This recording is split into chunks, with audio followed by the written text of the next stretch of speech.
right, so Peter, you've been working a lot with Microsoft's Project Natal, and obviously you can't talk too much about beyond what you talked about at the panel, but I'm curious, how do you feel about Sony's move and how that might... mean, I look at it and I think, it's another motion control device, and, like all these motion control devices, whether in Natal or Sony Move or the Wii, it makes us designers sweat because, we have to go back to the drawing board again. It seems to me that what Sony's doing is, it feels slightly more for the core in some ways. I think partly because SOCOM's going to come out with it. I think it's, I haven't touched it and felt it yet, but what I've heard on the streets is quite precise, which is quite good.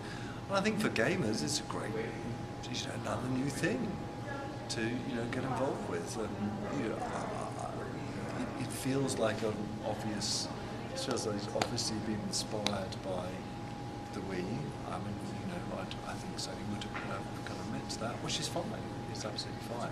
I don't think it's like Natal particularly, because for me Natal is very different to being forced to hold something in your hands. And I'm not just saying that because I'm part of Microsoft, but Natal does mean that we as designers have to approach it in a very, very different way. Yeah, it almost feels like they tried to combine a little bit of what Natal is doing with a little bit of what the Wii is doing. Yeah, I can see that. Yeah, I think the camera stuff, but Sony's for smart guys, and I'm sure, like all of these things, like motion control on the Wii, like Natal, and like Move, everything is down to the implementation and the games we're going to play with. And unless we all devote ourselves to taking these new impulse devices really seriously and push ourselves, then there'll be a blind alley. But I'm sure in a few years' time, this is going to mean that we're going to be playing games that we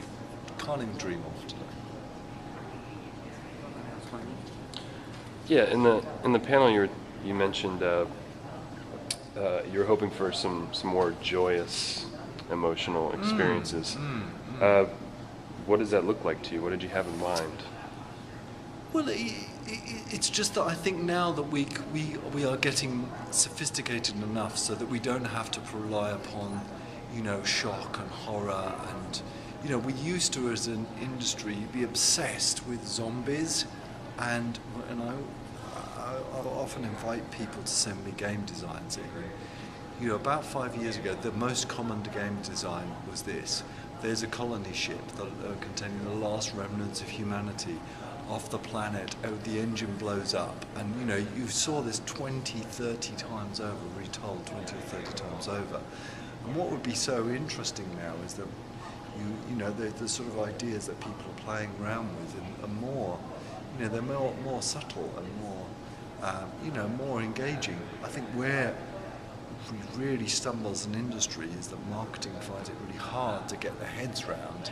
Hey, we haven't got zombies anymore to blow up. And I've been talking to marketing people recently and thinking, okay, what's the marketing message for this game and this game? And, very often, they try to go back to the dark side of what's there. So I just feel that, again, this is, these experiences are coming. They're just going to, when they come, we're just going to be playing things that we haven't even thought of at the moment. You're known as a pretty visionary creator. You have been for a while, ever since Populous. Yeah. On your extremely large roster of games that you've come out with, there's a few. Are there any you feel that missed the mark that you set out? Oh man, I mean, you asked me that question, and the truth of the matter is they all missed the mark. And I look back and I could go through every single game I did and I could say, here's the schoolboy error I made. So many of my games had this terrible, horrible flaw that I take full responsibility. They just had so many features, so much complexity, but no simplicity and purity. Look at Black and White. I just stuffed things in that game. you know, and it was just a bit of a mess in design terms, and The you hype know, took it out of control, and yeah. it did, and it's just, you know, mad. It wasn't, you know, properly designed, and I go back through every single game, and I can, you know, give you examples of that, and you know, I try and look back and say, like, okay, what went wrong there, without being too obsessed about that, and you know, hopefully, you know, now that I'm much more of a director than a designer, hopefully now, you know, I'm making that mistake less. Cool.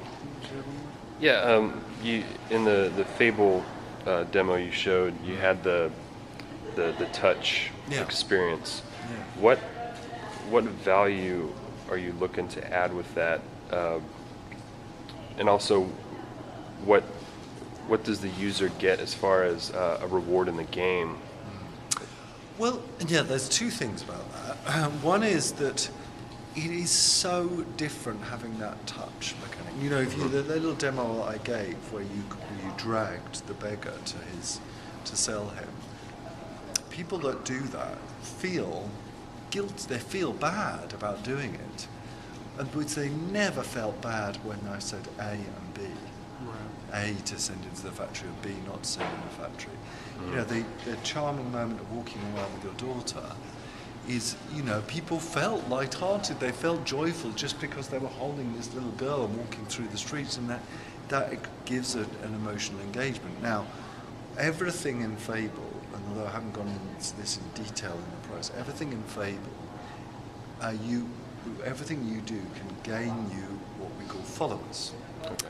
People that kind of believe in you, and if they, you know, someone sees you being nice to this little kid, you can potentially gain followers for doing that. So we've removed experience, or we used to have experience in Fable, and we've removed experience and replaced it with followers for just that reason, is that a lot of our game mechanics, and Fable 2 and 1 especially really was guilty of this, of giving you game mechanics, giving you no reason to use those game mechanics. There's no reason to change your clothes, even though you could. There was no reason to marry this person versus this person. We really want to address that in Fable 3. Awesome. So you basically balanced the emotional experience with the gameplay experience.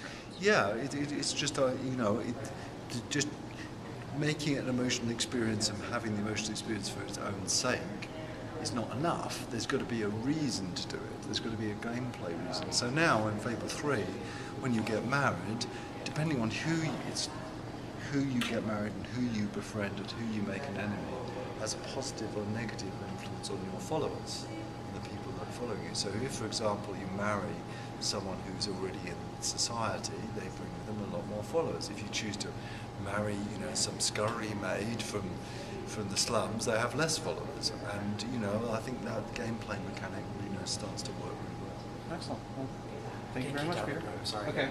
Thanks, guys. Thanks, Peter. Thanks a lot. Thank you very much. Appreciate it. Thanks. Do you have a card? I'd like to